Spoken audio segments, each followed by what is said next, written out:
चंगड़ों के पड़ाव में दाखिल होते ही मैंने सबसे पहले दिलावर के झोंपड़े का रुख किया। इस झोंपड़े के आसपास दिलावर के करीबी रिश्तेदारों के झोंपड़े थे।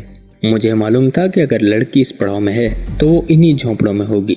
मैंने अपने कांस्टेबलों को झोंपड़ों से बाहरी चौकस खड़ा कर दिया और खुद हवलदार के साथ दिलावर के झोंपड़े में घुस गया।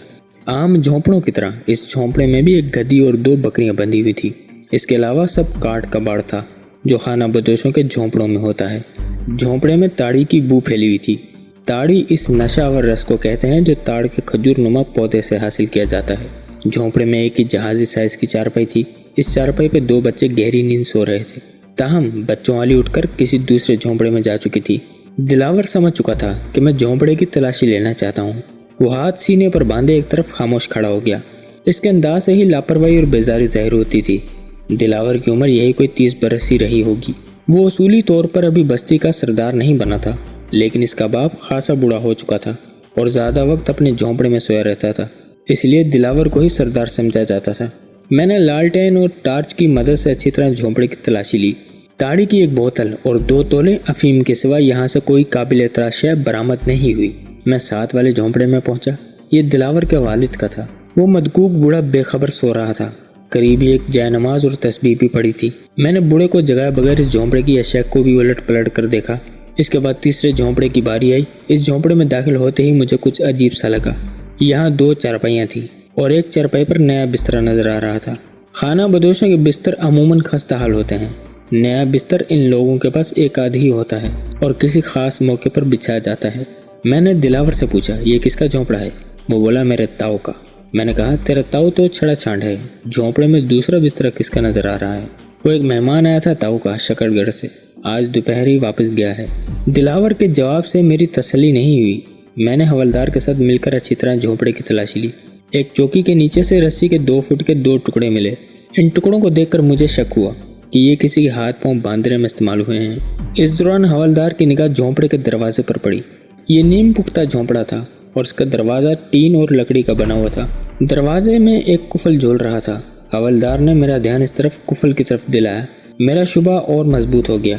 झोंपड़ों पर शाज़ो नादिर ही कुफल वगैरह लगाए जाते हैं। इन खाना बदोशों के सबसे बड़े मुहाफिज कुत्ते होते हैं और इनकी मौजूदगी में वो हर फिक्र से आज़ाद होकर सोते रहते हैं। इस झोंपड़े पर कुफल की मौजूदगी से अंदाज़ा होता था कि यहाँ कोई नहायत अहम शय रखी गई थी। ये शय एक मुगविया लड़की भी हो सकती थी। मैंने हवलदार से कहा कि वो कांस्टेबलों को चुकन्ना कर दे, कोई शख्स डेरे से बाहर न जाने पाए। हवलदार बाहर चला गया तो मैंने मजीद झोंपड़े का जायजा लेना शुरू किया। दफातन मेरी निगाह एक कोने में गई। यहाँ फर्श की मिट्टी कुछ उखड़ी उखड़ी नजर आती थी। मैंने टार्च की रोशनी में बगौर देखा। यहाँ कोई चीज़ दबाई गई थी। इन खाना बदोशों की आदतों से अब मुझे काफ़ी वाकफियत हो चुकी थी।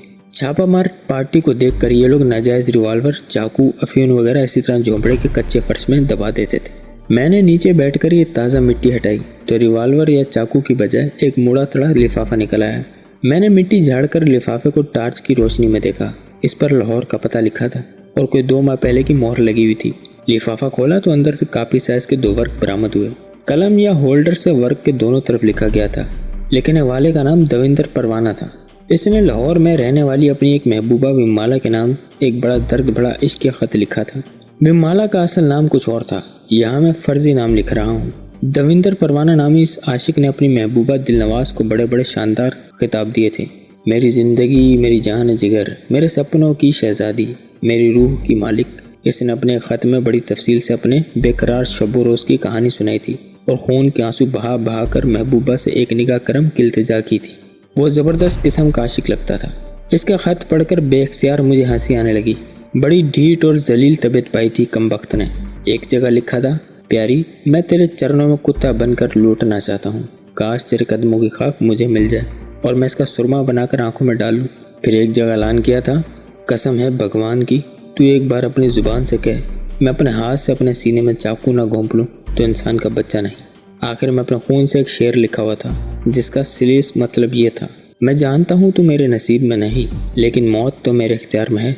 भगवान की कृपा से मैं बहुत जल्द इस इख्तियार को इस्तेमाल करूँगा और सुर्गबाशी होकर अपना नाम मजनू, रांझे, पन्नू वगैरह के साथ दर्ज कराऊंगा। मैंने ख़त पढ़कर जेब में रख लिया। इस दौरान हवलदार और 2 झोंपड़ों की तलाशी भी ले चुका था। मैंने दिलावर और डेरे के सरकर्दा चंगड़ों को एक जगह इकट्ठा कर लिया। फिर इनके सामने एक मुख्तसर सी तकरीर की। ऐसी तकरीर मुझे हर जुर्म के मौके पर इन खाना बदोशों के सामने करना पड़ती थी। इस तकरीर का खुलासा ये था कि वो बंदे के पुत्र बनकर और शराफत का दामन थाम कर जुर्म का इकरार कर लें और मुजरिम को मेरे हवाले कर दें, वरना थाने में सबकी छितरौल होगी और इन्हें कई माह तक हाजिरियां भरना पड़ेंगी। तवक्को के मुताबिक मेरी इस तकरीर का चंगड़ों पर कोई खास असर नहीं हुआ। मेरे तमाम सवालों के जवाब में उन्होंने सिर्फ एक ही बात कही कि इन्हें लड़की का कुछ पता नहीं और ना ही यहाँ कोई लड़की आई है। सिर्फ एक मेहमान आया था शकरगढ़ से जो कल दोपहर अल्लाह बेली हो गया। ये बड़े पक्के पीठे लोग थे, कानून को धोखा देने के सारे गुड़ जानते थे।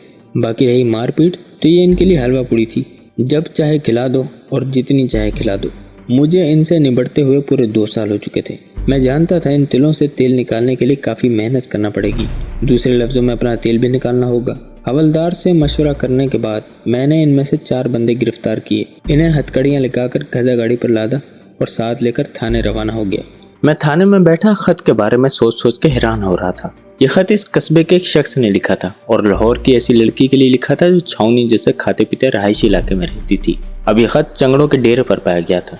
जिस झोंपड़े से खत मिला था वो मेरी नज़र में मशकूक था। ऐन मुमकिन था कि अगवा होने वाली लड़की को इसी झोंपड़े में रखा गया हो। क्या इस खत और अगवा होने वाली लड़की में कोई ताल्लुक है? ये सवाल बार बार जहन में किसी टीस की तरह उभर रहा था। गाहे गाहे एक फैशनेबल जूती भी तस्वुर में आ जाती थी। ये जूती इस सारे मामले में कहाँ से अटपकी थी? क्या इस जूती और लाहौर की फैशनेबल लड़की में कोई ताल्लुक था? इन तमाम सवालों से छुटकारा पाने का एक ही रास्ता था। मैं जल्द से जल्द मिस्री अहाते की गली में पहुंचूं और वहां दविंदर नामी इस आशिक की गर्दन दबोच लूं जिसने खत तहरीर किया है। जूं ही कस्बे के मुर्गों ने अजानें बुलंद की और रात के अंधेरे में रोशनी की जाग लगी, मैंने सिपाही बदरदीन को इसके घर से बुला लिया। सिपाही बदरदीन मिस्त्री अहाते में ही रहता था। यकीनन इसे दविंदर वगैरह के बारे में मालूम था। बदरदीन को आध घंटे के बाद वर्दी के बटन बंद करता अंदर दाखिल हुआ और खटाक से सल्यूट करके स्टूल पर बैठ गया। जी साहब, वो फर्मा बरदारी से बोला। मैंने पूछा, ये दविंदर परवाना साहब कौन है भाई? दविंदर परवाना का नाम सुनकर बदरदीन पहले हैरान हुआ और फिर इसके होंठों पर मध्यम मुस्कुराहट खुल गई। कहने लगा, ये सुबह सवेरे जनाब आपने किस बंदे का नाम ले लिया है? क्यों, ऐसी क्या खास बात है? मैंने मुस्कुराहट दबाकर बोला, इसमें एक नहीं कई खास बातें हैं। हड हरामी में नंबर 1, बेवकूफ़ी में नंबर 1 और गपबाजी में चैंपियन। कुछ थोड़ा सा दिमाग हिला हुआ है जी इसका। दाता निगरी की एक बहुत मशहूर एक्टर है विमाला, इसका बहुत बड़ा आशिक है। कई फेरे लगा चुका है लाहौर के। अल्लाह माफ़ी दे जी, पता नहीं किसकी बदुआ लगी हुई है। साइकिल पर जाता था और साइकिल पर आता था। इसके तो तुक्के फेल हो जाने थे साइकिल चला चला कर। वो तो मौला ने करम किया, एक दिन लाहौर में रिजेंट सिनेमा के सामने से कोई इसकी साइकिल उठाकर ले गया। बदरदीन मुंह दबा के हंसने लगा। मैंने संजीदगी से कहा, मुझे पूरी बात बताओ, ये विमाला कौन है? कभी देखा है तुमने इसे?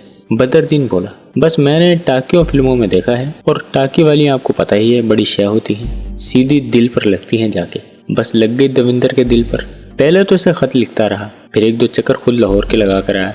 कहता था मेरी इससे मुलाकात हो गई है, अंकरीब मैं करियाने की दुकान बेचकर लाहौर चला जाऊंगा और विमाला की गाड़ी चलाया करूंगा। दुकान तो सचमुच बिक गई, लेकिन वो विमाला का ड्राइवर नहीं बन सका। 2-3 महीने लाहौर में खबे खाकर वापस आ गया। आजकल फिर दुकान में नए सिरे से माल डाल रहा है। बड़ा पक्का आशिक है जी विमाला का। आप इसकी दुकान पर जाकर देखें, कोई 100 तस्वीरें तो लगी होंगी विमाला की। और तो और कमबख्त ने सीने पर भी विमाला विमाला लिखवाया हुआ है, पूरा सीना भरा हुआ है। कहता है एक दिन लाहौर माल रोड पर कमीज उतारकर विमाला की गाड़ी के सामने लेट गया था। सारी ट्रैफिक जाम हो गई थी और सख्त गर्मी में ट्रैफिक खोलते खोलते कांस्टेबल बेहोश हो गया था। पता नहीं क्या क्या बकता रहता है। मैंने पूछा, क्या वाकई वो लेट गया था गाड़ी के आगे? नहीं जी, मुझे बताया है इसके दोस्त रिमली ने। कहता है इसने गाड़ी के सामने लेटने की कोशिश की थी, लेकिन इस वक्त गाड़ी में विमाला थी ही नहीं। इसका बाप था और 2-3 मस्टंडे बैठे हुए थे। वो बाहर निकले और उन्होंने एक कांस्टेबल के साथ मिलकर परवाने की खूब धुनाई की।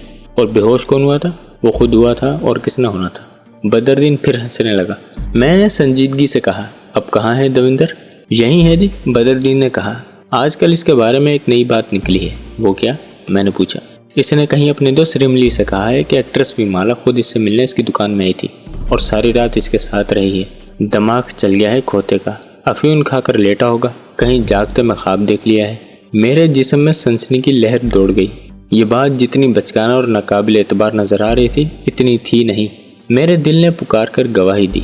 कि चंद रोज पहले इस कस्बे में कोई अनहोनी हो चुकी है। कोई ऐसा वाकया हुआ है जो बेहद अफसानवी होने के बावजूद ऐन हकीकत है, बिल्कुल हकीकत। मैंने अपने दिली जज्बात छुपाने की नाकाम कोशिश करते हुए कहा, दविंदर ने ये बात कब कही थी? मैंने तो कल ही सुनी थी जी। इसने पता नहीं कब की थी। मैंने सिगरेट का गहरा कश लेते हुए कहा, बदरुद्दीन, हवलदार के साथ इसी वक्त जाओ और दविंदर को यहाँ थाने ले आओ। फिर मैंने करमदीन को आवाज़ दी और इसे बदरुद्दीन के साथ रवाना कर दिया। मेरे जहन में आंधियाँ सी चल रही थी। जिस बात को बदरुद्दीन सरासर मजाक समझा था और कस्बे के लोग भी कोई अहमियत नहीं दे रहे थे, वो बात मजाक नहीं थी, कोई बड़ी गहरी बात थी ये। दविंदर करीबन आध घंटे बाद थाने में हाजिर हो गया। मेरे तवक्को के बरक्स वो मामूली शक्ल सूरत का एक सांवला सा नौजवान था। उम्र 25 साल से कम नहीं रही होगी। पेशानी से बाल उड़े हुए थे, जिस्म भी ऊंट की तरह बेढंगा सा था। मैंने अलहदगी में से पूछगछ शुरू की। वो इत्मीनान से मेरे सवालों का जवाब देने लगा। मैंने पूछा, तुम्हारा पूरा नाम? दविंदर पाल जनाब। इसने इंकसारी से कहा, मिस्त्री अहाते में करियाने की दुकान करता हूँ। कितने पढ़े हुए हो? जी, मिडिल करके स्कूल से उठ गया था, लेकिन पढ़ाई का शौक था। दुकान पर बैठकर ही मैट्रिक किया है मैंने। कुछ शेर व शायरी भी करते हो?